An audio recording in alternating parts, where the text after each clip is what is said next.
Bonjour à tous, bonjour à tous ceux qui se sont déplacés quand même un dimanche après-midi dans Paris. Voilà, merci.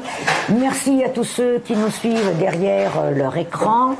Et puis merci, comme d'habitude, au Café Le Spoutnik de nous accueillir. Alors effectivement, nous sommes là un dimanche.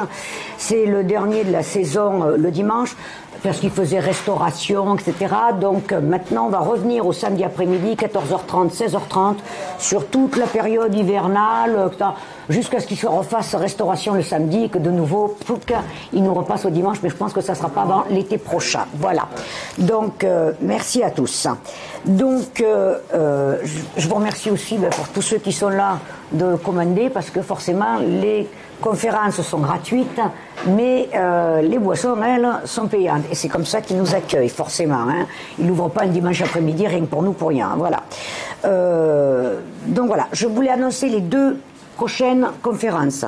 Le samedi 10 décembre, c'est Émeric Monville, donc vous connaissez, philosophe et directeur de collection aux éditions Delga, et qui est aussi rédacteur en chef d'ailleurs adjoint de la revue La Pensée, et Jean-Pierre Page, qui est une figure du syndicalisme CGT, dont d'ailleurs il a été longtemps l'un des responsables des relations internationales, qui vont venir nous parler, oh ça va chauffer, de la Chine sans œillères et des divagations des anti-chinois en France.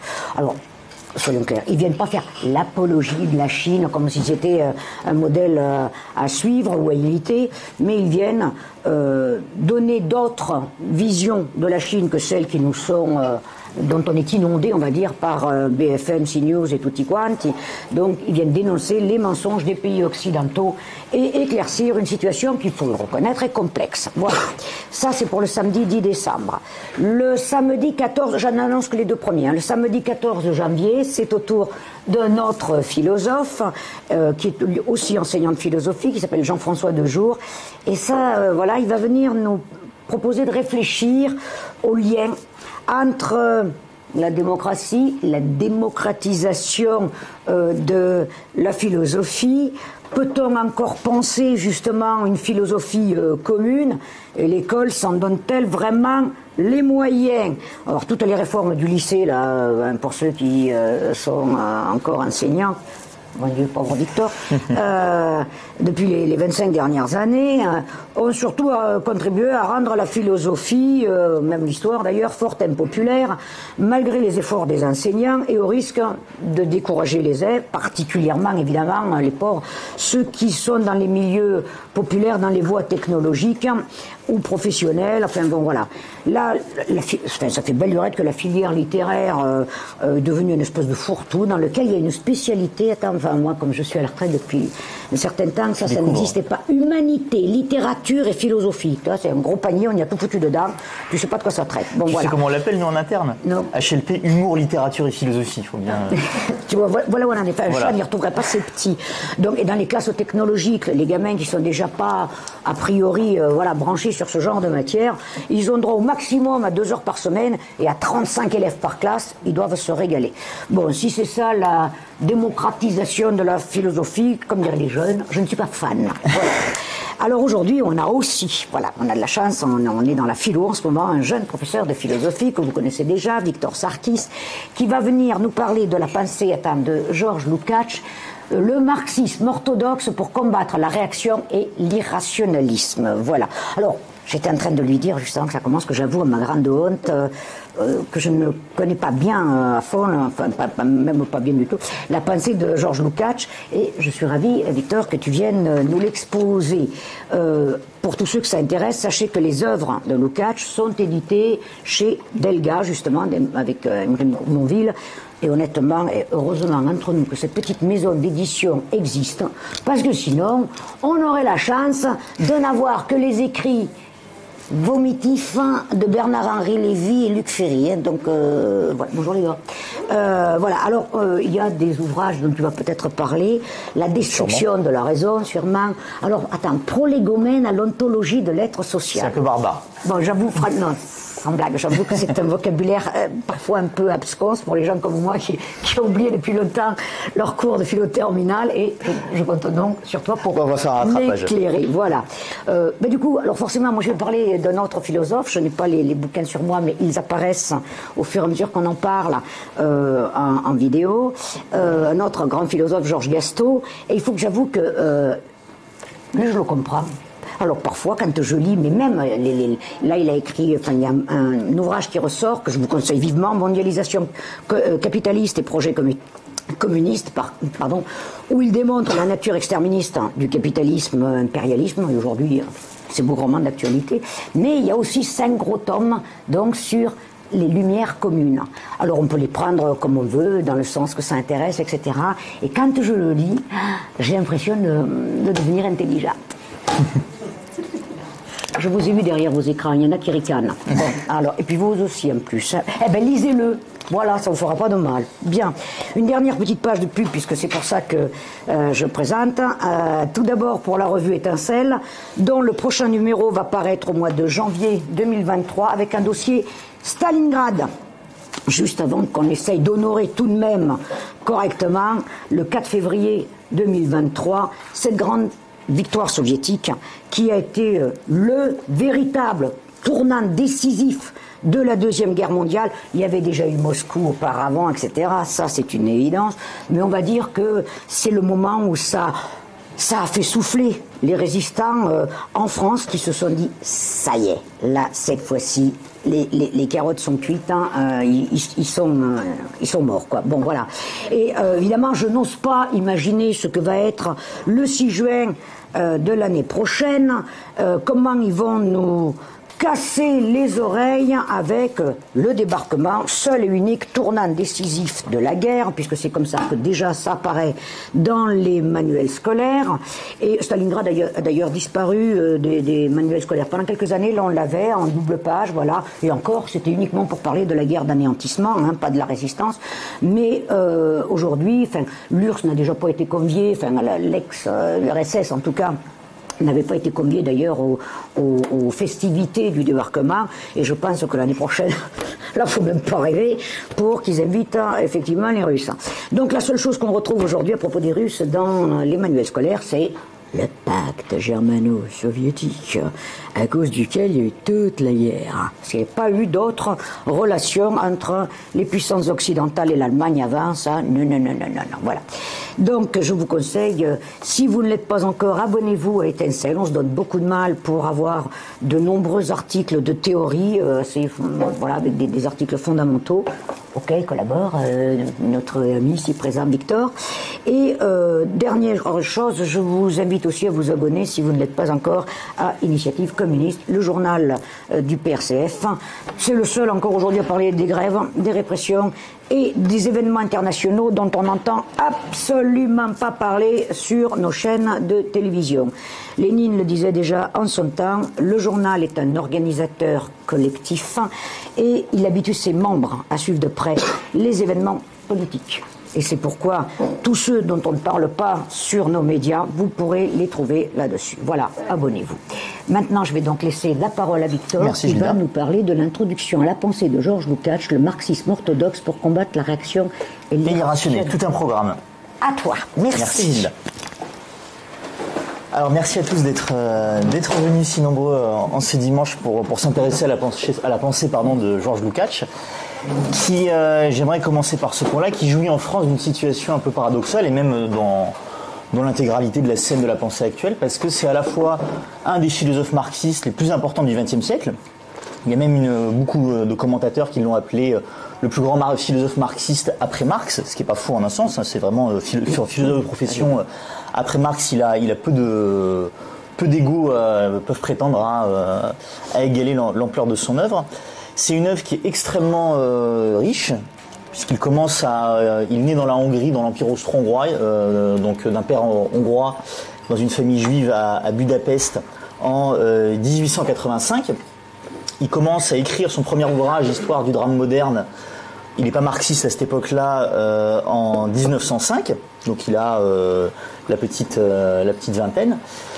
Il le publie effectivement donc en 1908, si mes souvenirs sont bons, donc c'est son premier ouvrage qu'il publie, et il termine d'écrire son dernier ouvrage, Les Prolégomènes à l'anthologie de l'aide sociale, donc titre sur lequel on va revenir un peu au nom un peu barbare, en 1971. Donc je vous laisse faire un peu de maths, même si c'est plus obligatoire aujourd'hui au programme. Ça fait 65 ans d'une vie bien remplie intellectuelle, avec en plus le fait que non seulement il devient communiste et marxiste en 1919, qu'il ne cessera jamais de l'être, et qu'il traverse effectivement à la fois toute la Première Guerre mondiale, toute la période de l'entre-deux-guerres, toute la Deuxième Guerre mondiale, ce qui ne sera pas rien dans son parcours intellectuel, et toute la période de l'après-guerre, donc y compris le début de la guerre froide, auquel il va participer intellectuellement, notamment dans le combat contre l'existentialisme et l'irrationalisme. Donc ça fait quand même un grand morceau, donc on n'aura pas le temps en une heure effectivement de tout traiter dans le détail, mais on va essayer de poser des jalons. D'autant que, effectivement, Gilda en a un tout petit peu parlé, il me semble. Sa réception était compliquée en France parce que, effectivement, il y a eu toute la période du jeune Lukács où il était pas marxiste. C'est ses deux premiers ouvrages, L'âme et les formes, qui sont publiés en 1911, et La théorie du roman, sur laquelle je reviendrai, qui est publiée en 1916, où il n'est pas marxiste exactement dedans. Il y a quand même déjà des petits éléments, hein, il n'a pas sorti ça de son chapeau. Il était plus marxisant que marxiste. Il devient marxiste, mais on va expliquer pourquoi, c'est en un sens un peu bizarre. Il est le fondateur de ce qu'on appelait l'hégéliano-marxisme, avec son ouvrage Histoire et conscience de classe, qui est un grand ouvrage sur lequel on va un peu s'arrêter, en 1923. Donc jusque-là, c'est le bon Marx. Enfin, pardon, excusez-moi, lapsus, c'est le bon Lukács. C'est le bon Lukács, oui, mais qui justement, qui interprète le bon Marx, le jeune Marx, qui est anti-stalinien, anti-totalitaire, etc. Bon, en 1923, vous imaginez bien que le stalinisme n'existe même pas. Donc on est complètement dans l'anachronisme le plus complet. Et Lukács, restant fidèle à l'orthodoxie communiste et surtout au Comintern, sera un peu, enfin, il y aura un anathème qui sera jeté sur sa pensée, ce qui fait que aujourd'hui encore à l'université, Lukács n'est pas une référence obligée. On peut, si vous faites un peu de philosophie de l'esthétique ou de théorie de la littérature, vous avez le droit de parler de certains ouvrages esthétiques de Lukács, parler un peu de son interprétation de Balzac. Bon, ça peut faire chic pour montrer qu'on est ouvert d'esprit à l'université, mais Lukács doit rester dans le ghetto de l'esthétique. Alors qu'il n'a jamais considéré bien sûr l'esthétique comme un ghetto. Pour lui, il y avait une théorie marxiste de l'esthétique, et l'esthétique exprime bien sûr une conception du monde. Donc ça, c'est effectivement pour l'aspect universitaire, où c'est pas une référence obligée, ce qui fait qu'on peut même avoir un doctorat aujourd'hui en philosophie sans vraiment avoir étudié, sans connaître le nom de Lukács. C'est pas une référence obligée, alors que bien sûr on connaît Merleau-Ponty, on connaît Sartre, on connaît Heidegger, alors que Lukács a influencé toutes ces personnes-là. Au moins Merleau-Ponty et Sartre de façon extrêmement forte. Donc on connaît les gens qui ont été influencés par Lukács, on connaît les gens qui ont critiqué Lukács, mais personne en France ne connaît Lukács à l'université. C'est quand même une situation un peu paradoxale. Cacher ce marxiste que je ne saurais voir. Et dans le milieu militant, il joue aussi une situation qui est très complexe, parce qu'effectivement, il fait beaucoup de théories. Donc on pourrait penser qu'entre marxistes, il y a une certaine forme de libéralisme intellectuel où chacun peut aller piocher là où il veut. Alors c'est à peu près le cas pour Lukács, sauf que effectivement les trotskistes lui ont toujours reproché, et au divers types de gauchisme, le fait qu'il a toujours été fidèle à la ligne du Comintern et qu'il ait toujours défendu à l'international le socialisme réel. Même à la fin de sa vie, c'est très intéressant les interviews de la fin de sa vie, à la fin des années 60. Il y a toujours ses disciples ou des journalistes ou d'autres intellectuels occidentaux qui viennent le voir et qui lui disent bon, quand même maintenant, bon voilà, il y a eu la déstalinisation, Khrouchtchev est passé, vous pouvez parler, etc. Bon, quand même, Staline, c'était vraiment très très mauvais, etc. Machin. Est-ce que finalement vous n'avez pas eu tort? Et jusqu'au bout, parce que même atteint de son cancer en phase terminale, il y a son disciple qui le harcèle. Il ne renie pas du tout, il reste tout à fait fidèle à ça en disant de mon point de vue, la lutte contre le fascisme international n'est possible et n'a de sens que dans le camp du communisme international. Telle a été mon opinion dans les années 30, dans les années 40, et telle est encore et toujours mon opinion, y compris donc jusqu'en 1971. Et dans le fond, c'est ça qu'on ne lui a jamais pardonné.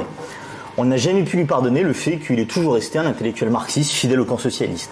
Et l'université a su le lui rendre, et les trotskistes aussi, en lui jetant une forme d'anathème. Alors quand ils acceptent d'en parler, généralement il y a toujours le moment, c'est très intéressant si vous regardez les articles, les ouvrages ou les conférences, il y a le moment, on arrive au Lukács des années 30 qui reste bien sûr fidèle à l'orthodoxie communiste, et là c'est toujours un peu le moment gênant, on dit oui, bon, effectivement, Lukács a été fidèle à l'orthodoxie communiste et au Comintern, mais bon, vous en faites pas, ne changez pas de scène et ne quittez pas la salle, c'est quand même quelqu'un d'intéressant et d'intelligent, donc même dans le milieu militant, il y a toujours cette espèce d'interdit, parce qu'effectivement, il est resté communiste orthodoxe.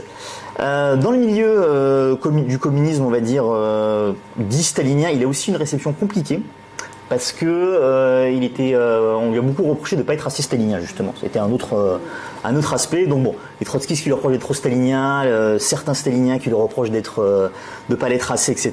Ce qui fait qu'aujourd'hui, il y a une espèce d'omerta un peu sur son nom, et c'est pour ça que ça peut être bien de revenir un peu dessus pour faire un point, faire connaître sa pensée et participer au mouvement, effectivement, puisque depuis une quinzaine d'années, il y a tout un mouvement en France qui revient à la pensée de Lukács. Donc voilà, il y a quelques conférences qui sont faites, quelques intellectuels qui reviennent dessus, donc le regretté Nicolas Tertullian à l'EHESS, qui était effectivement un grand spécialiste, plutôt du dernier Lukács, mais qui l'a beaucoup remis au goût du jour à son échelle, et d'autres intellectuels plus confidentiels. Il y a aussi effectivement tout le mouvement de traduction, donc c'est Henrik Monville qui a réinitié un peu ce mouvement-là, puisque c'est lui qui a publié donc la traduction par ses soins donc des prolégomènes de l'ontologie de l'aide sociale en 2006 ou 2007, donc c'était au début des éditions Delga, donc le premier ou deuxième ouvrage qu'ils ont lancé. Oui. Et depuis, il y a les éditions critiques qui les ont rejoints dans le mouvement, donc ils ont publié toute la grande esthétique et certains ouvrages des années 30, et de plus en plus il y a des articles qui sont faits, des conférences, etc., y compris à l'ENS ou à l'EHESS. Il y a la revue Actuelle Marx, bon, qui est tenue par surtout une gauche marxiste-trotskiste, mais bon, c'est quand même toujours intéressant de regarder, qui a publié il y a 2 ans un numéro spécialement consacré à Lukács. Donc c'est vraiment la preuve que voilà, Lukács revient un peu sur le devant de la scène, il lui recommence à avoir une certaine forme de hype, en un sens. Comme on dit en français. Comme on dit en français, enfin une certaine. Il est un peu dans l'air du temps. Mais souvent sur la base d'interprétations qui sont toujours pour comment le décommuniser, pardon, le plus possible, et finalement en faire une sorte de marxisme light un peu inoffensif. Donc ce qu'on aimerait faire aujourd'hui, c'est à la fois retracer le parcours de Lukács, les diverses étapes de sa pensée, parce qu'effectivement Lukács a beaucoup évolué. Pour lui, le marxisme c'était toujours quelque chose en mouvement, donc ça peut être difficile de rentrer dans son œuvre quand on n'est pas familier, parce que sa pensée a beaucoup évolué. Donc j'aimerais aujourd'hui avec vous marquer quelques jalons et surtout montrer la cohérence de sa pensée. C'est qu'effectivement il y a eu des changements, mais je voudrais montrer la cohérence de sa pensée sur le fait qu'il y a des vraies lignes de fond chez Lukács qui permettent de saisir, malgré le changement de certaines thèses qui au final sont quand même des thèses de détail, la véritable unité de sa pensée. Et c'est important pour 2 raisons, parce que le mouvement communiste n'est jamais aussi fort que quand il connaît bien Marx. Et Marx, il faut jamais l'oublier, il a été tué par 2 problèmes théoriques, au sens propre du terme. La question des classes sociales, puisque vous savez qu'il est mort en écrivant la dernière page sur les classes sociales, ce qui termine le manuscrit d'Engels, enfin l'édition que fait Engels du livre 3, ça s'arrête sur le chapitre des classes sociales où il a écrit une page, puis il meurt dessus. Donc Lukács revient un peu dessus, notamment donc, dans son livre Histoire et conscience de classe, sur cette question-là de la conscience de classe. Et bien sûr, l'autre question, c'est la question de la dialectique. Puisque vous savez que Marx a mis des années pour écrire le Capital, c'est parce que à chaque fois, il revenait à la tâche. Et la question de la dialectique, c'était toujours comment, une fois qu'on a compris les phénomènes, on a essayé de les comprendre scientifiquement, comment les exposer. Comment est-ce qu'on passe de la logique de la chose à la logique de l'exposition? Et ça, en fait, c'est la dialectique. Hegel reviendra aussi beaucoup dans la science de la logique dessus. Et Marx, il s'est tué la santé sur ce problème-là. Et Lukács, qui a tant tenté de penser la dialectique, est une aide précieuse pour tenter de comprendre un peu ces deux tâches que Marx n'a pas eu le temps d'achever, que sont les classes sociales et la dialectique. D'où son importance, bien sûr, dans le mouvement communiste international pour le XXe siècle et pour sa renaissance actuelle. Alors, je vais faire une évolution un peu des œuvres de Lukács. On va commencer par le début, comme dirait Aristote, c'est toujours bien pour comprendre les choses. Le premier ouvrage en allemand que publie Lukács, ça s'intitule L'âme et les formes. Il le publie en 1911, si je ne m'abuse, en 1910, donc dans ces eaux-là. Et c'est Lukács, donc vous voyez qu'il est très jeune, il a à peine 25 ans, il commence à être professeur de philosophie en Allemagne, il est l'élève de Max Weber et de Georg Simmel, donc deux grands sociologues, donc il connaît parfaitement la pensée sociologique. Alors dans cet ouvrage, il est complètement idéaliste, il n'est pas du tout marxiste, mais c'est aussi pour ça que je voudrais m'attarder un peu sur les deux premières œuvres, même s'il n'est pas marxiste. C'est que Lukács devient communiste, comme je l'avais mis dans le petit texte de présentation, à la base d'une problématique personnelle. C'est qu'il devient communiste en n'étant pas communiste, donc sur la base d'un problème qui n'est pas spécifiquement marxiste, et il essaie de s'approprier le marxisme à partir de ça. Et la grande question de Lukács, qui ne cessera de le hanter toute sa vie, il devient marxiste finalement pour ça, c'est comment vivre une vie authentique sous le capitalisme. Est-ce que c'est possible? Donc, les deux premiers ouvrages, notamment L'âme et les formes, arrivent effectivement à la conclusion qu'en réalité, ce n'est pas possible. L'intérêt, c'est de démontrer comment et pourquoi. Pour l'instant, il n'y a pas encore la solution, on va dire, communiste. En un sens, le parti bolchevique n'existe pas, enfin, le communisme n'existe pas de façon internationale avant la Première Guerre mondiale. Et donc, dans L'âme et les formes, ce qu'il fait, alors, c'est un ouvrage qui peut ressembler à de l'esthétique, puisqu'en fait, c'est une série de 10 textes, vous avez 10 essais, qui sont consacrés à divers problèmes de la littérature européenne de l'époque. Vous avez un essai consacré à la tragédie, un essai consacré au roman populaire, etc., un essai consacré au dialogue, au théâtre, enfin bref, toute une série. Et à chaque fois, pour lui, il essaie de prendre un auteur qui, à son époque, au XIXe siècle, lui semble incarner ça, dans la société capitaliste, et de voir est-ce qu'il arrive finalement, avec sa position esthétique et existentielle, à proposer une solution à la vie dans le capitalisme. Ce qui est intéressant, c'est qu'effectivement, les 10, aucun n'y arrive vraiment. Et l'idée de Lukács, c'est que c'est un ouvrage anti-esthétique, c'est-à-dire que pour Lukács, l'esthétique, c'est pas un champ cloisonné de la vie, ça restera toujours son dada, on va dire, jusqu'à sa mort. Ce n'est pas un champ cloisonné, ça exprime à la fois des formes d'aspiration et le monde qui l'entoure. C'est-à-dire que l'artiste, quand il crée, notamment dans la littérature, c'est à la fois un diagnostic sur sa société, ce qu'il fait, ça c'est l'aspect passif, l'artiste est le reflet de son temps, et en même temps il propose des solutions, c'est un diagnostic, il propose de réagir justement à ces solutions-là. Et la grande idée de Lukács, c'est que ce qu'il appelle les formes littéraires notamment, le roman, l'épopée, la tragédie, je reviendrai dessus sur la théorie du roman, ce sont à chaque fois des essais, des tentatives pour comprendre une certaine forme d'époque et dépasser ses problèmes. À la fois diagnostiquer ces problèmes et les dépasser. Et le grand problème, bien sûr, de la société capitaliste, c'est son inauthenticité. C'est-à-dire que la littérature qui naît dans le capitalisme, elle est bien sûr le produit matériel de ce monde-là. Il y a des maisons d'édition, etc. Et l'artiste, de toute façon, ne peut pas constituer sa subjectivité dans le capitalisme ailleurs que dans ce mode de production. Et cependant, le capitalisme est un monde qui vomit l'art, en un sens. Toutes les valeurs que porte l'art, notamment les valeurs de désintéressement, les relations humaines, etc., ce sont des valeurs qui sont rejetées pour elles-mêmes par la société capitaliste, qui, de façon très basique, ne promeut que le recherche du profit et l'arrivisme mercantile le plus cynique. Des valeurs qui sont effectivement, à première vue, rejetées par l'art. Et ce qui est intéressant dans cet ouvrage-là, c'est qu'il y a plusieurs concepts que Lukács va mettre en place qui vont continuer à agir, même quand il deviendra marxiste. Le premier concept, c'est l'essai. Le premier texte de L'âme et les formes, c'est une lettre à son ami Léo Popper, qui décédera quelques mois après de la polio. Et c'est une lettre qui est consacrée sur la forme de l'essai. Et l'idée de Lukács, c'est que l'essai, c'est une forme littéraire qui n'a pas de forme. C'est une forme c'est la forme de la négation de la forme. C'est-à-dire que l'essayiste, et Lukács, même quand il deviendra marxiste, se pensera comme essayiste. L'essayiste doit prendre une forme, puisqu'il doit essayer de saisir les aspirations des individus dans une société, et sans les formes, on ne peut pas le faire, parce que sinon c'est une matière, comme il dit, qui se dilapide dans les airs. Et en même temps, donc on a besoin d'une forme, et en même temps il faut saisir le dépassement de la forme, parce que la forme c'est ce que les structuralistes appelleront la structure en fait. Si vous restez cloisonné dans la forme, vous ne vivez pas une vie authentique, c'est que vous vivez une vie qui est purement mécanique au niveau de la structure sociale. Vous êtes le pur reflet de votre environnement et vous agissez finalement comme vous voulez que les autres agissent et comme vous voulez que la société agisse pour vous.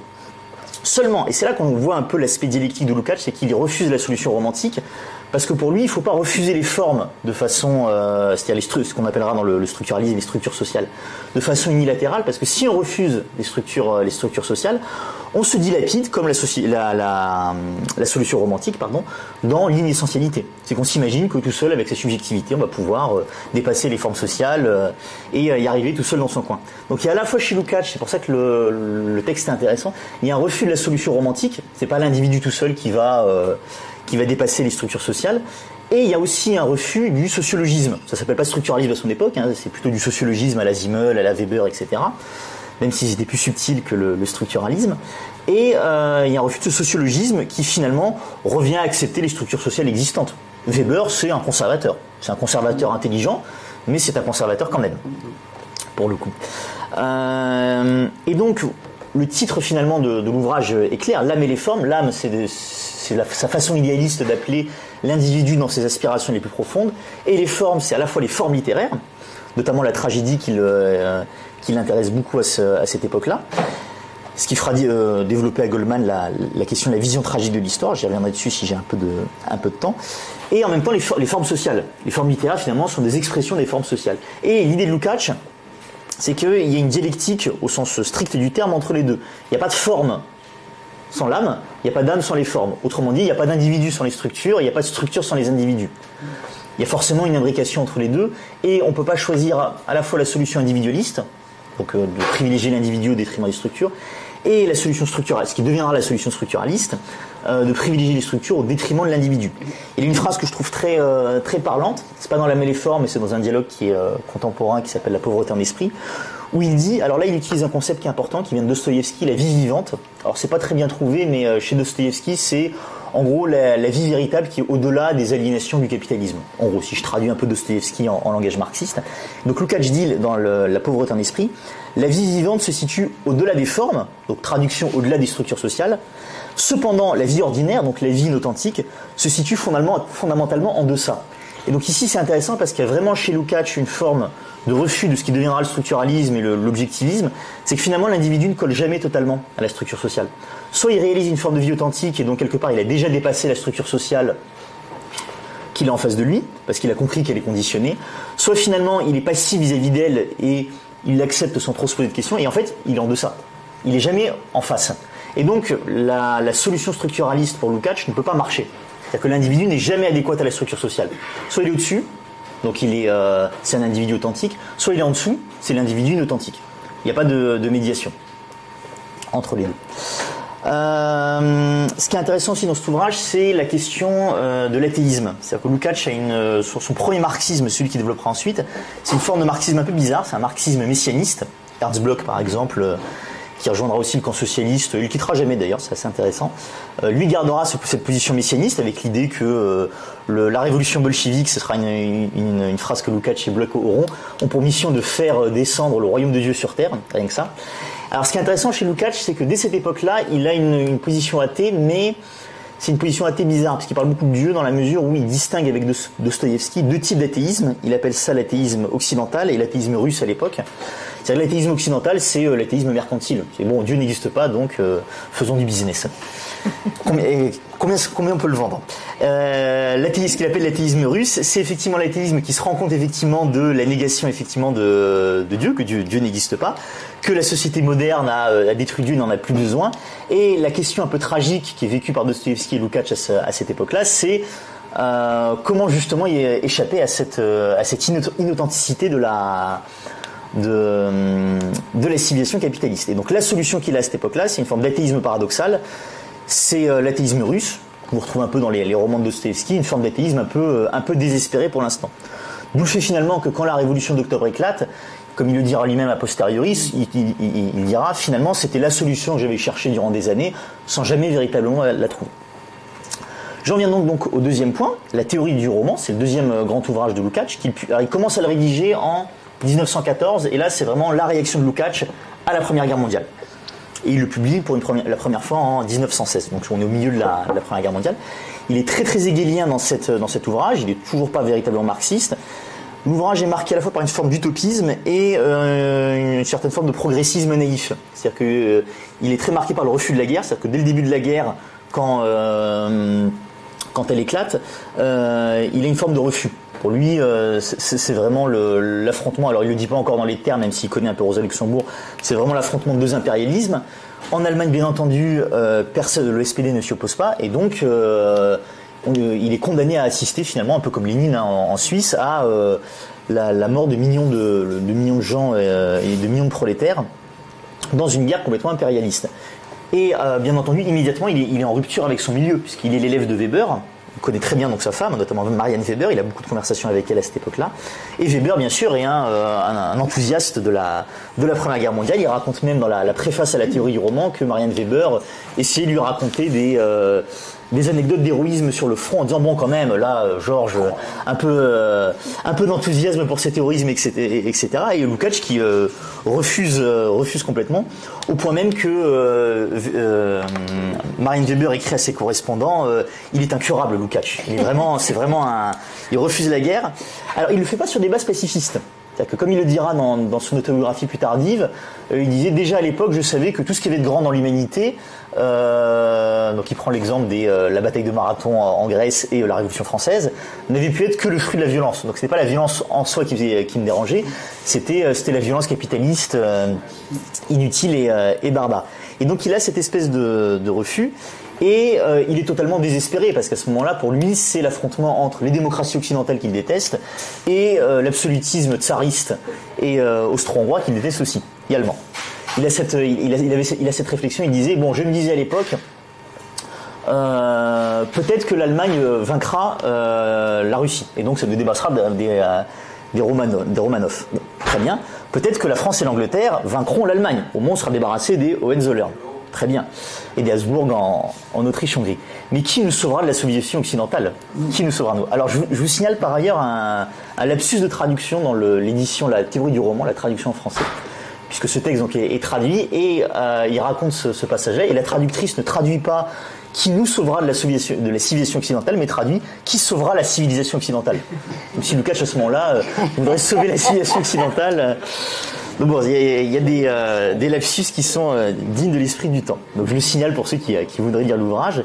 Il dit bien qui nous sauvera de la civilisation occidentale. Et il a cette très belle phrase en disant Jaurès contre Guillaume II, voilà un programme qui pourrait sembler séduisant. Donc effectivement, Jaurès, la démocratie occidentale contre Guillaume II.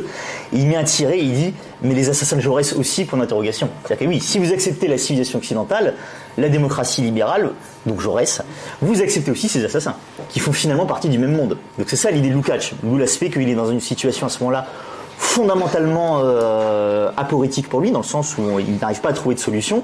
C'est qu'effectivement, il est les restes du féodalisme en Europe, mais bien entendu, la civilisation libérale, capitaliste qui existe à l'époque n'est pas non plus une solution. Alors la théorie du roman, c'est un ouvrage un peu bizarre, parce que, comme son nom l'indique, c'est un ouvrage qui doit faire la théorie du roman, sauf que c'est sa façon à lui de tenter de comprendre la Première Guerre mondiale. C'est pour ça que ça peut sembler un peu bizarre comme ouvrage. En fait, l'idée qu'il a, Lukács, il poursuit un peu l'idée de la méléforme, mais en l'approfondissant de façon historique, c'est en faisant une théorie de la littérature, il faut faire une théorie de l'homme. Les formes littéraires ne sont pas que des formes littéraires, elles sont l'expression des aspirations les plus profondes de l'humanité. Et en faisant l'histoire du roman, comment le roman émerge dans la culture occidentale, son évolution après notamment la Révolution française, il en arrive en fait à la conclusion que le capitalisme n'est pas une société qui peut permettre justement l'épanouissement des individus. Et en fait, il veut le montrer à partir de toute l'histoire de la théorie du roman. Depuis en fait l'émergence du roman, le premier pour lui vrai roman c'est Don Quichotte, jusqu'à Dostoïevski, qui pour lui est presque à ce moment-là une forme de sortie de l'aspect romanesque. Tous les romanciers partent en fait du problème de la société capitaliste et de savoir comment le dépasser. De quelle façon? Bien entendu, l'ouvrage n'est pas communiste, donc il y a à la fin de l'ouvrage, il n'y a aucune solution concrète. Là encore, on tourne autour de la question, mais on s'en approche. Je vais brièvement résumer les thèses du roman, de la théorie du roman, parce qu'elles sont intéressantes. Lukács fait une triple approche. Il fait une approche comparative. Il compare en fait le roman à l'épopée et la tragédie. Il dit l'épopée, qui est symbolisée par l'Iliade et l'Odyssée d'Homère, qui sont un peu les genres canoniques. Ce sont les genres de ce qu'il appelle les civilisations closes. C'est les civilisations qui reposent sur elles-mêmes, les civilisations où vous avez des valeurs qui sont stables, transcendantes, éternelles. En gros, c'est ce que Marx appellerait les sociétés précapitalistes. Vous avez la tragédie, qui sont à cheval sur les sociétés capitalistes et les sociétés closes, qui expriment cette perte justement de transcendance. C'est-à-dire que la transcendance n'est plus trouvable, et les individus humains, quand la tragédie émerge, ont perdu tout ancrage dedans. Tout espoir de parvenir à cette transcendance et de réaliser ces valeurs absolues. Et donc c'est pour ça que ça fait un peu la transition à la tragédie entre les civilisations closes et les civilisations, ce qu'il appelle problématiques, les civilisations capitalistes. Et le roman, c'est le genre des civilisations qu'il appelle à ce moment-là problématiques, c'est-à-dire les civilisations capitaliste. Et le roman, c'est un genre très particulier puisque comme dans l'épopée, dans le romanesque, l'individu romanesque cherche à réaliser des valeurs absolues, cherche à réaliser une vie authentique, et il pense que c'est possible. Sauf que c'est une vraie quête dans le roman, contrairement à l'épopée. Puisque dans l'épopée, c'est un peu l'idée qui développe, c'est que l'absolu est déjà immédiatement présent. Par exemple, c'est vrai que chez Homère, il n'y a pas de temps. Les personnages ne vieillissent pas chez Homère, le temps est purement symbolique. Nestor est vieux comme Agamemnon est belle et Agamemnon est puissant et Hélène Ben à lapsus. Donc c'est-à-dire que le temps n'a aucun effet sur les personnages de l'épopée. Ils sont au début ce qu'ils sont à la fin. Et finalement, la fin de l'épopée ne fait que révéler ce qu'ils ont toujours été. Le romanesque, là où il y a un vrai saut qualitatif, c'est que dans le roman, il y a une forme de construction. C'est une vraie recherche. C'est la marche vers soi de l'individu problématique. Les réponses ne sont pas données à l'avance et le héros doit trouver ces réponses-là. Rien n'est immédiat en fait dans le roman. Dans le roman, tout peut être mis en question. En fait, c'est la société capitaliste, hein, c'est que la place de chacun peut être remise en question. Et dans le roman, c'est le genre qui tente justement de comprendre ça, le fait que toutes les valeurs sont relatives, tout doit être construit par l'individu et tout peut être remis en question. Et justement, le roman, c'est le genre qui tente de comprendre ça, et en même temps qui tente de comprendre comment justement c'est pas possible en fait de vivre une vie épanouie dans ces conditions-là. C'est pour ça que tous les héros romanesques ont toujours des destins qui sont soit tragiques, enfin tragiques dans le sens où ils finissent mal, où ils ont une fin burlesque, je pense notamment à Don Quichotte, où ils deviennent fous, etc. Bref, il y a toujours une forme d'échec de leurs aspirations. Le romanesque, c'est toujours la mise en avant de cet échec des aspirations, et en même temps, c'est la mise en avant du fait que l'individu ne peut pas s'en tenir à cet échec-là, contrairement à la tragédie. Parce que dans la tragédie, les aspirations des héros de la tragédie finissent toujours par être mises en échec par rapport au monde. Et ça se finit par généralement la mort réelle ou symbolique de l'individu. C'est jamais le cas dans le romanesque, c'est que l'individu, pensez notamment aux héros de Balzac, ils sont toujours brisés par l'intrigue, mais jamais complètement. Pas comme dans la tragédie, comme s'il restait quelque part quelque chose en eux et que ces valeurs-là devaient pouvoir être réalisées. Donc finalement, le romanesque, c'est la quête permanente. Tout est toujours relatif, c'est la quête permanente. La marche vers soi de l'individu problématique aujourd'hui, comme Lukács le dira. Alors le romanesque, c'est un genre qui va beaucoup l'intéresser par la suite, même quand il deviendra marxiste. Il fera plusieurs ouvrages dans les années 30 sur justement la question du romanesque. Et pour lui, c'est le genre par excellence du capitalisme, qui permet à la fois de mieux le comprendre et de dépasser ses contradictions, enfin de permettre aux individus de dépasser par la pensée ces contradictions, pour ensuite bien sûr les amener vers une connaissance plus approfondie, plus juste, donc plus marxiste en un sens, hein, de la société. L'idée, je conclue un peu là-dessus sur la théorie du roman, c'est l'idée que la littérature, c'est une sorte de protestation contre le capitalisme, mais une protestation toujours bizarre, parce que l'artiste reste dans un champ cloisonné qui reste l'esthétique, mais il aspire à plus. Donc c'est à la fois une protestation contre le capitalisme, tout en étant le produit le plus abouti. Parce que le roman, c'est le genre de ce que Hegel appellerait la société civile, le genre de la relativité, le genre de la médiation, tout est médiatisé dans le roman.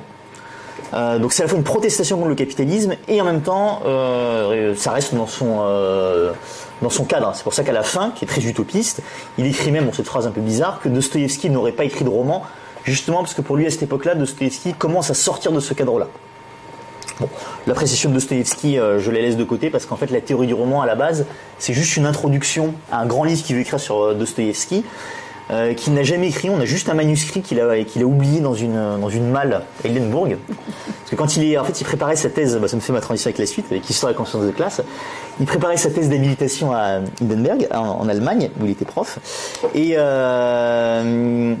part en Hongrie au tout début de la Révolution, enfin un peu avant que la Révolution n'éclate, à la fin de 1918.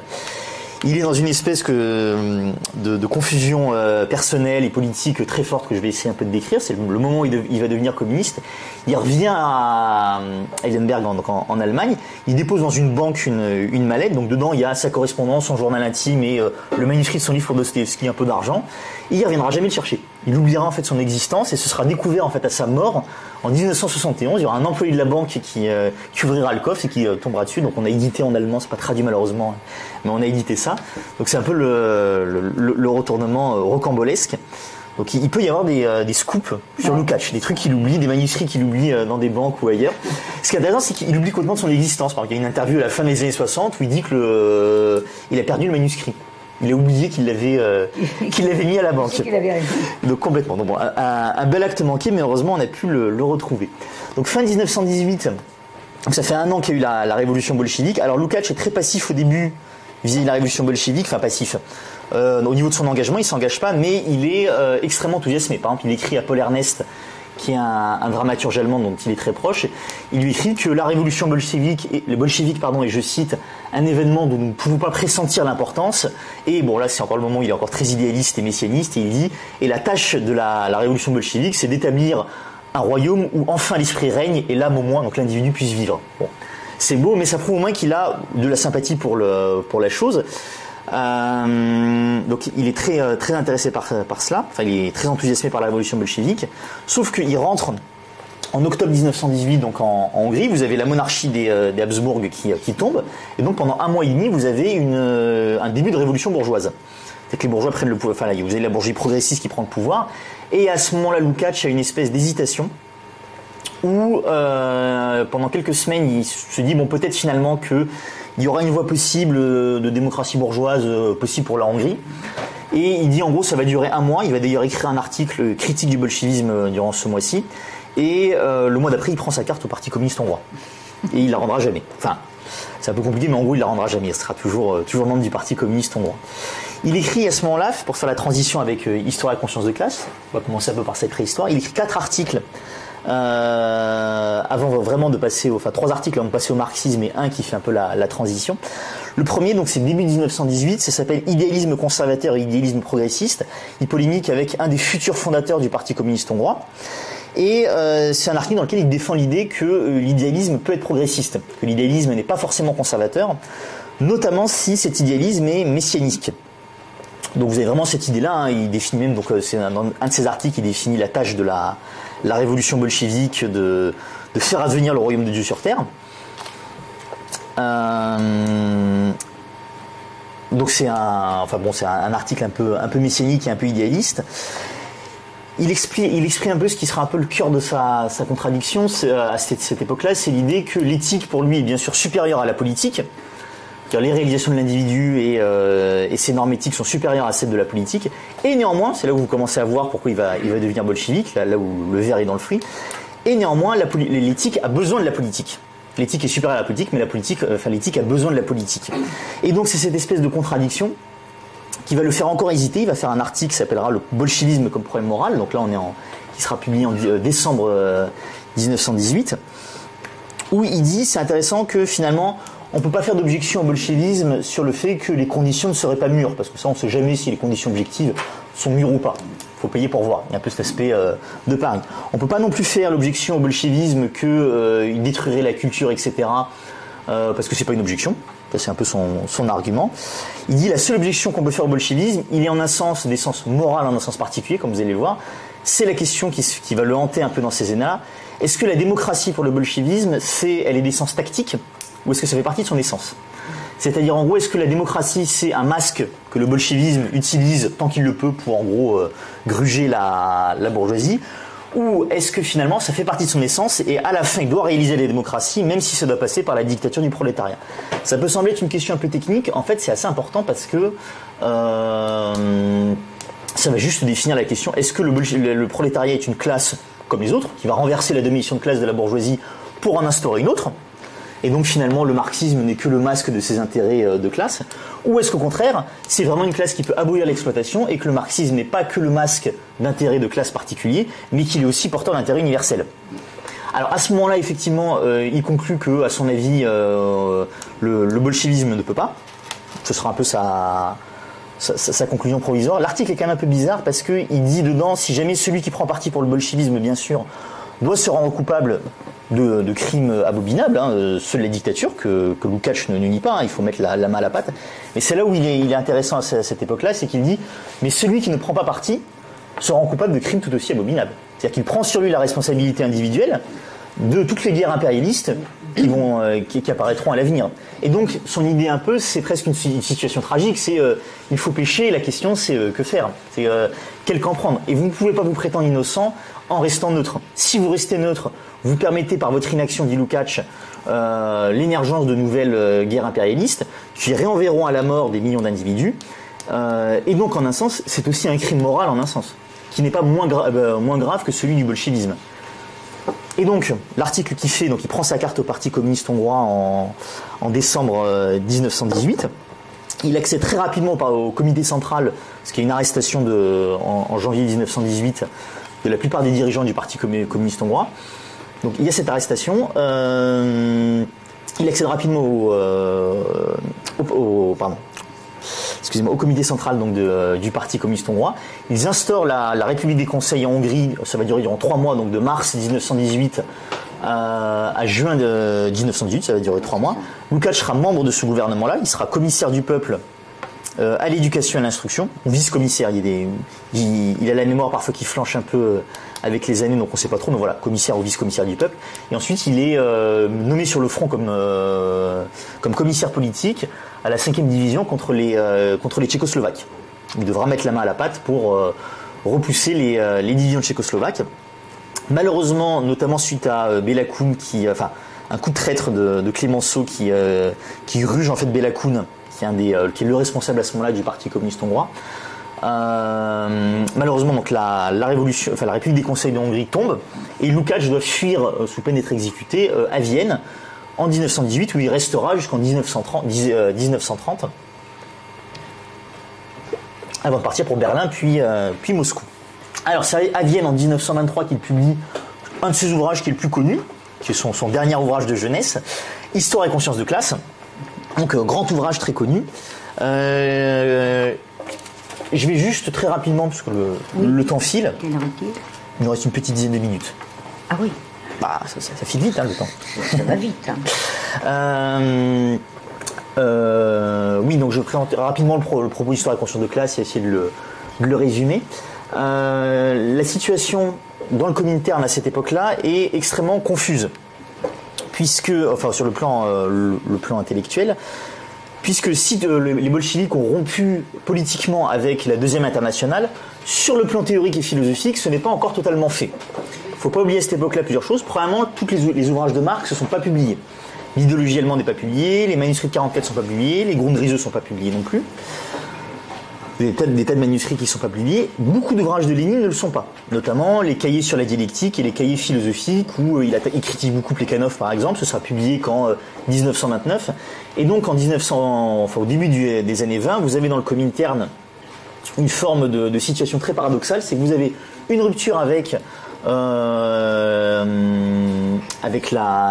politique, avec l'opportunisme de la Deuxième Internationale, Bernstein, Kautsky, Plekhanov, etc.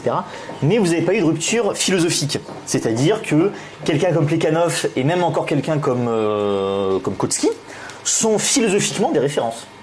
C'est-à-dire que vous prenez par exemple l'ouvrage de Boukharine, l'introduction au marxisme, qui est sous-titré Manuel de sociologie. En réalité, au final, Boukharine a les mêmes positions philosophiques que Kautsky ou que Plekhanov. Alors que ce sont des opportunistes politiques au sens fort. Et l'idée de Lukács, c'est de dire, il n'y a pas de séparation entre la théorie et la pratique. Si ces gens-là ont pu soutenir la guerre impérialiste en 1914 et verser dans l'opportunisme, il y a forcément une raison. Il y a forcément une raison. Ça veut dire que leur approche du marxisme était viciée. Notamment parce que Lukács pense qu'il est trop naturaliste. Je vais revenir un tout petit peu rapidement sur quand même l'ouvrage de Boukharine, parce qu'on a tendance à le sous-estimer aujourd'hui. Aujourd'hui, c'est clair et de façon évidente que le théoricien de la révolution bolchevique, c'est Lénine. En fait, pas du tout. À l'époque, au début des années 20, Lukács raconte ça dans son autobiographie, ils étaient persuadés que le principal théoricien, par exemple les communistes hongrois, c'était Boukharine en fait. Le principal théoricien de la révolution d'octobre, c'était Boukharine, donc il avait une importance théorique dans le Comintern à cette époque-là, qui était supérieure à celle de Lénine. Finalement, c'est après, durant la période stalinienne, que Lénine acquiert cette importance-là théorique, après sa mort. Il n'est pas encore vu comme étant le théoricien principal de la révolution bolchevique à cette époque-là. C'est Boukharine en fait qui l'est. D'où le fait que Boukharine, dans le manuel de sociologie, qui est vraiment très positiviste, très naturaliste, a une influence qui est extrêmement forte sur... Tu veux me priver, Dominique. A une influence qui est extrêmement forte sur le Comintern. Et donc l'ouvrage d'histoire et conscience de classe de Lukács, justement, c'est d'attaquer cette conception-là de Boukharine, qui est en fait une conception qui se revendique politiquement de la Troisième Internationale, mais qui en fait est encore philosophiquement celle de la Seconde, celle de Kautsky, celle de Bernstein, notamment très naturaliste. Alors c'est très paradoxal de lire l'ouvrage de Boukharine parce que le sous-titre c'est Introduction au marxisme, sous-titré manuel de sociologie, comme si finalement le marxisme n'était qu'une sociologie, c'est-à-dire une étude de la société. Alors déjà c'est bizarre, Dominique me contredira pas, de reprendre quand même le nom de la science inventé par Auguste Comte, qui est l'ennemi absolu du marxisme, pour définir le marxisme. C'est déjà un peu bizarre. Donc premièrement, c'est qu'une sociologie, et surtout deuxièmement, durant tout son ouvrage, Boukharine ne fait que reprendre en fait des exemples naturels. Il y a même un passage, c'est le paragraphe 8, si ça vous intéresse, c'est accessible en ligne et qui est absolument édifiant, où il dit il y a la même nécessité à ce que le prolétariat fasse la révolution que la cause qui a fait que les taupes sont aveugles. Donc le jour succède à la nuit. Donc bon, naturalisme outrancier, alors que c'est censé n'être qu'une sociologie. Bon, vous voyez un peu la contradiction chez Boukharine. Donc c'est ça en fait que Lukács attaque dans Histoire et conscience de classe. C'est vraiment l'idée, la naturalisation du marxisme, et surtout sa grande idée, c'est rompre philosophiquement avec la Deuxième Internationale. C'est le premier, c'est le plus grand ouvrage qu'il fera. Il y en aura quelques-uns qui le suivront par la suite. Il y aura Karl Korsch, qui est à la même époque, un peu oublié puisqu'il est devenu... pas Trotsky, c'était un truc un peu plus luxembourgiste à la fin des années 30, et ensuite il a émigré aux États-Unis, et il a plus écrit grand-chose. En tout cas, grand-chose d'intéressant. Il y a eu Gramsci, bien entendu, mais ça, Gramsci, c'est la fin des années 20, le début des années 30, et c'est publié par le Parti communiste italien seulement après la Deuxième Guerre mondiale. Et il y a bien sûr les cahiers philosophiques de Lénine, mais qui sont publiés qu'en 1929. Donc c'est-à-dire qu'au moment où Lukács le fait, finalement, c'est presque un précurseur là-dedans dans remettre au goût du jour la question de la philosophie marxiste, la dialectique, la théorie. Alors c'est un ouvrage qui a beaucoup de défauts, j'ai malheureusement pas le temps de tous vous les expliquer. Pour faire l'objet peut-être d'un autre café marxiste sur la réification et la conscience de classe, qui seraient des concepts importants à étudier. Ce qui est important, alors je voudrais juste revenir dessus dans le temps qui nous reste, c'est sur la question de sa condamnation, parce qu'effectivement c'est un ouvrage qui a donné lieu à une condamnation, ce qui a un peu créé une forme de légende noire sur lui. Il y a un mythe un peu qui s'est créé, qui a été retenu. Je vous le fais, c'est que c'est un peu un ouvrage maudit, puisqu'il a effectivement été condamné par le Comintern au 5e congrès en 1924. Et il aurait été condamné, vous allez voir pourquoi je mets les guillemets, parce qu'il aurait été hétérodoxe et gauchiste. D'où le fait que vous allez sur la page Wikipédia de Lukács, vous avez marxiste hétérodoxe. Bon. D'où le fait que le titre de ma conférence, Lukács défenseur donc, du marxisme orthodoxe, peut paraître effectivement surprenant. En fait, c'est un mythe. Lukács n'est pas du tout hétérodoxe dans cet article, ni gauchiste. Et le mythe qui s'est construit, c'est même qu'il aurait été condamné par des épigones du stalinisme en 1924. Bon, stalinisme qui en 1924 n'existe pas. Ce qui fait très jeune, oui. Ce qui fait très jeune. Bon, ce que tout le monde oublie, c'est qu'en 1924, qui dirige le Comintern, c'est Zinoviev. Qui est Zinoviev? C'est l'incarnation la plus parfaite de la ligne, il faut bien l'appeler gauchiste, du Comintern. Il s'inquiétait même, lors du congrès de Tours, qu'il y ait eu trop de gens de la SFIO qui voulaient rejoindre la SFIC au moment de la scission. Il voulait une scission absolument dure, Zinoviev, et donc il fallait la scission la plus sectaire possible. Il a fait aussi, je crois, une gestion de Leningrad durant la guerre civile où il y avait les procès avec les évêques. Enfin bon, c'était vraiment le voilà. Voilà. Et surtout, l'aspect important de la condamnation, c'est qu'il a jamais renoncé à la révolution. Enfin, jamais. Jusqu'à très tardivement, au moins jusqu'à fin 1924, il renonce pas à la révolution mondiale. Pour lui, la révolution mondiale peut encore advenir jusqu'en 24, etc. Contre l'avis, bien sûr, de Lénine et de Staline. Et donc, là, vous commencez à voir où je veux en venir. Qui est l'âme damnée de Zinoviev au sein du Comintern? C'est Béla Kun. Qui est Béla Kun? C'est celui qui dirige le Parti communiste hongrois, et c'est aussi l'ennemi juré de Lukács au sein du Parti communiste hongrois. Donc, on a très clairement un règlement de compte politique, et qui non seulement n'est pas celui qui est retenu par le NIT, mais qui est même l'exact inverse. Finalement, Lukács n'est pas condamné, à mon humble avis, parce qu'il serait trop gauchiste, ou qui croirait à la révolution mondiale et qu'il y a le Comintern stalinien qui veut déjà instaurer la thèse du socialisme dans un seul pays. En fait, c'est l'inverse exact. C'est que c'est les gauchistes du Comintern dirigés par Zinoviev qui condamnent Lukács, qui le triangule, pour justement continuer à imposer l'idée qu'il doit y avoir une révolution mondiale qui est encore possible et qu'il faut pousser le KPD à de l'aventurisme pour faire ça. Et Lukács est finalement victime de ce règlement de compte politique, qui est en plus personnel. Il raconte une anecdote. Un des philosophes du Parti communiste hongrois, qui s'appelle Rudas, complètement oublié aujourd'hui, mais il dirigeait les écoles centrales du Parti communiste hongrois à partir de 1945. Il était dans le camp Béla Kun. Et qu'est-ce qu'il faisait à un moment donné avec Béla Kun et Zinoviev? Il faisait des échanges de mallettes avec du pognon dedans, en fait.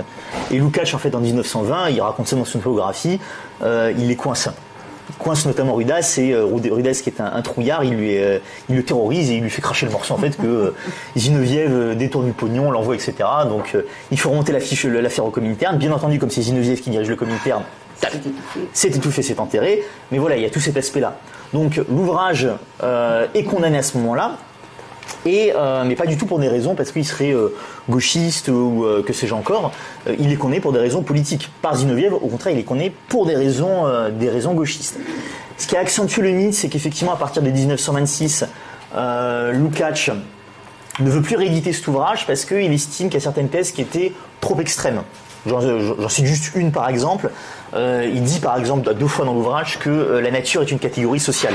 C'est que finalement, à trop vouloir combattre le naturalisme d'un Boukharine, il a tordu le bâton dans l'autre sens. Finalement, c'est que la nature est réduite à n'être qu'une catégorie sociale, alors que bon, elle est aussi autre chose, il y a quand même une extériorité de la nature. Je n'ai pas le temps de revenir là-dessus en détail, mais il revient donc sur les aspects qui jugent un peu trop subjectivisent l'histoire et la conscience de classe, parce qu'il ne faut pas se mentir, il y en a quelques-uns. Donc voilà, là c'est le moment où à la fin des années 20 il a renoncé aux thèses d'histoire et conscience de classe. Je prends encore 5 minutes pour finir un peu rapidement et je conclue. Tant qu'il n'y a toujours pas de bruit, donc il n'y a tant qu'il n'y a toujours pas de bruit, match de foot. Bon, tant qu'il n'y a pas de match de foot, on peut continuer. Il m'a dit qu'à moins le quart, c'était fini. Très bien, bon, pas de souci, ce sera largement assez pour conclure.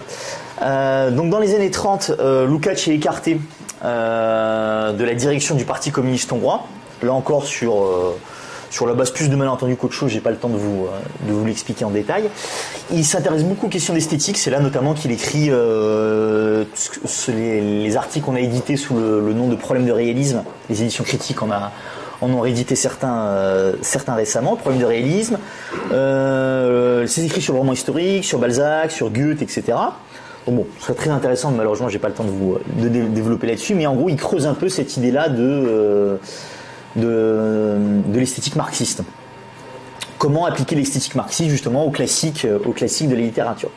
Dans l'après-guerre, donc en 1945, il revient en Hongrie, dans la Hongrie libérée, et il combat sur 3 fronts contre l'irrationalisme, 3 fronts différents.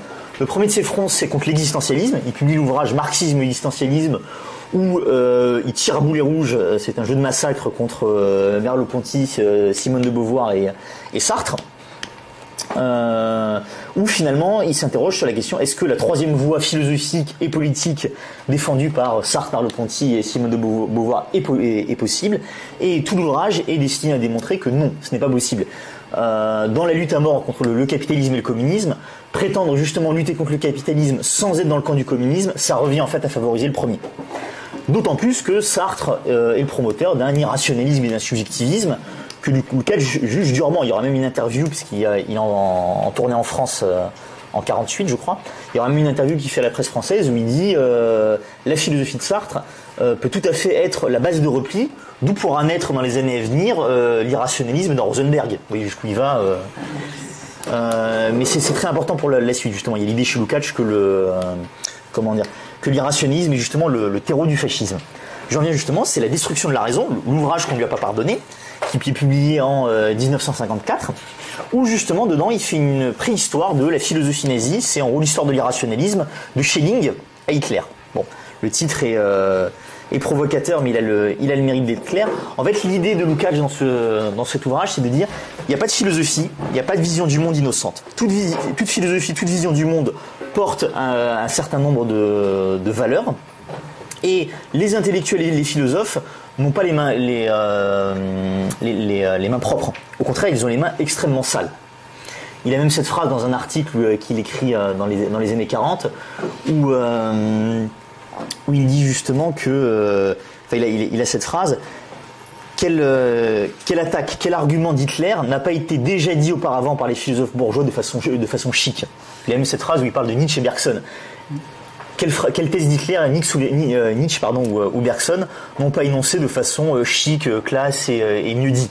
Donc il y a vraiment cette espèce de continuité, et tout l'ouvrage est justement destiné à montrer que le fascisme est ce subjectivisme irrationaliste et que les philosophes n'ont pas le droit de se laver les mains.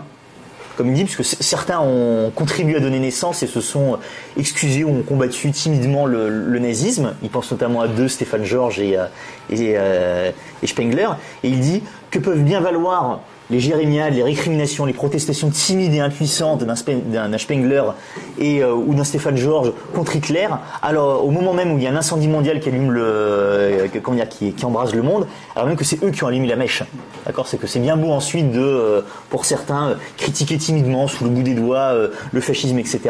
Une fois que l'incendie est déclaré et qu'on a quand même contribué à allumer la mèche. Donc c'est presque un livre c'est à la fois une histoire de la philosophie et c'est un livre de combat. Il y a presque l'idée d'un procès.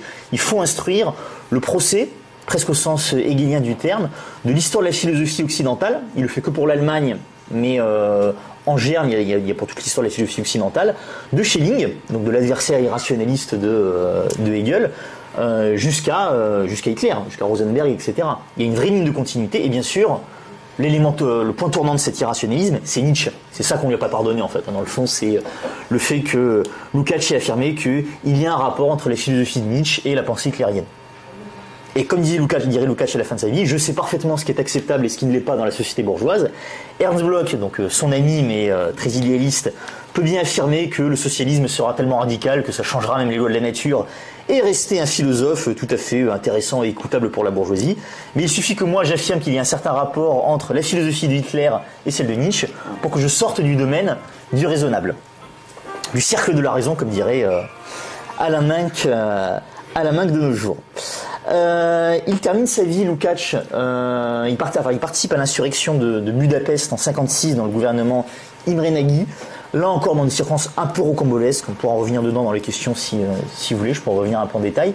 Il est déporté en Roumanie pendant un an, en 57, il revient en tant que professeur à l'université, il est réintégré à l'université en 57, à la fin de l'année, et il se consacre à la préparation de ses dernières œuvres, durant la dernière décennie de sa vie, la grande esthétique et l'ontologie de l'aide sociale. Je passerai assez vite sur la grande esthétique, ça a été publié récemment en français, traduit par Guillaume Fondu et Jean-Pierre Mauroy, qui ont fait des très bonnes présentations sur Internet. Donc si ça vous intéresse en particulier, je vous incite, je gagne du temps à aller voir leur présentation. Je m'intéresserai plus à l'ontologie de l'aide sociale, qui est vraiment son dernier grand ouvrage. Alors, prolégomène, ça veut juste dire introduction en grec. Oui, je sais. C'est introduction tout simplement. En philosophie, on aime bien être pédant, tu sais, oui, c'est ça, prolégomène, donc ça veut juste dire l'introduction. Il l'écrit en fait parce que c'est un projet qui, je vais vous expliquer pourquoi, qui chagrine beaucoup ses disciples, parce que l'ontologie, alors c'est un terme un peu barbare, ça vient d'Aristote. Le toon, le ontos au génitif en grec, c'est l'être. Donc l'ontologie, c'est la science de l'être. Bon. Et donc l'idée de l'ouvrage, c'est qu'il faut faire la science, la branche de la philosophie, la science de l'être, de cet être social. Il y a un être social, dit Lukács, qui n'est pas réductible à l'être biologique, bien entendu, ni à l'être matériel. Il a sa spécificité, il émerge. Et pour lui, la question de l'ontologie, c'est justement la question de son étude. Comment ça apparaît, comment ça évolue.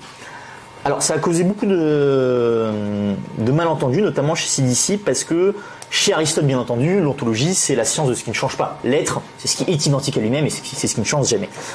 Donc, bien entendu, ses disciples sont tombés sur Lukács en demandant pourquoi appeler ontologie, puisque dans le marxisme, c'est la dialectique, tout change en permanence.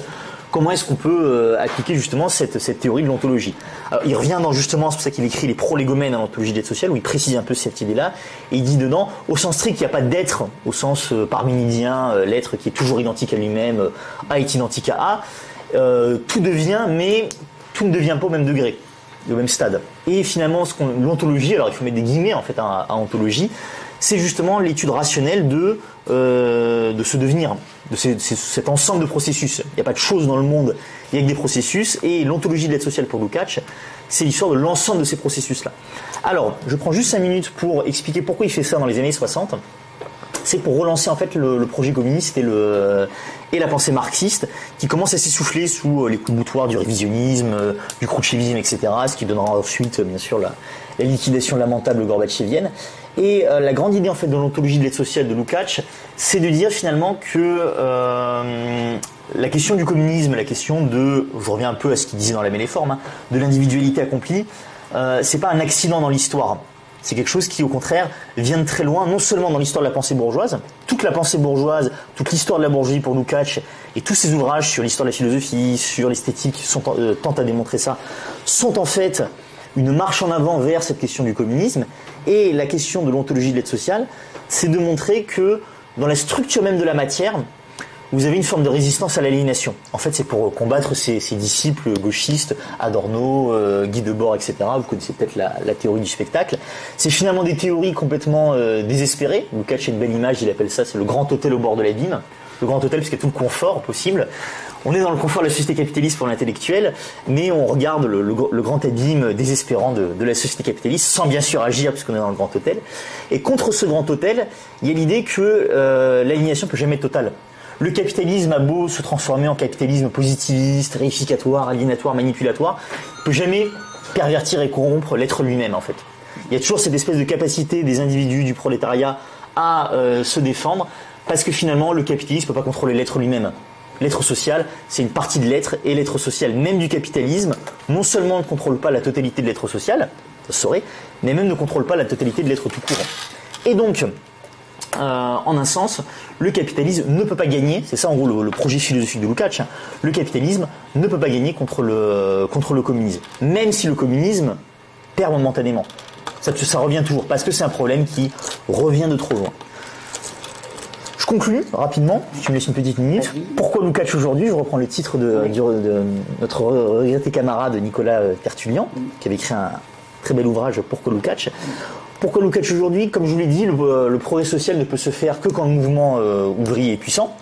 Le mouvement ouvrier n'est puissant que quand le marxisme est suffisamment bien compris, et qu'il est compris non pas dans le sens d'un révisionnisme, d'un affaiblissement, d'une innovation. Une grande idée, une grande thèse de Lukács. Toute innovation, entre guillemets, dans le marxisme n'a servir qu'à l'affadiser, à le trivialiser, à en faire une philosophie bourgeoise comme une autre. Et pour rendre justement ce marxisme le plus vivifiant possible, il faut justement l'étudier de façon la plus précise, le plus orthodoxe possible, en un sens, non pas religieux, mais en un sens rigoureux. C'est un concept de Lukács, le marxisme orthodoxe. Et justement, ça ne peut se faire qu'en revenant justement à la fois aux sources du marxisme et en même temps à ceux qui l'ont le mieux développé, notamment Georges Lukács. Et donc, je voudrais conclure là-dessus, le diagnostic lukácsien qu'il a tenu durant toute sa vie et sur lequel il meurt en nous laissant ce diagnostic, à mon humble avis, garde toute sa validité, y compris dans sa conclusion alternative, léninisme ou barbarie. Je vous remercie. Merci.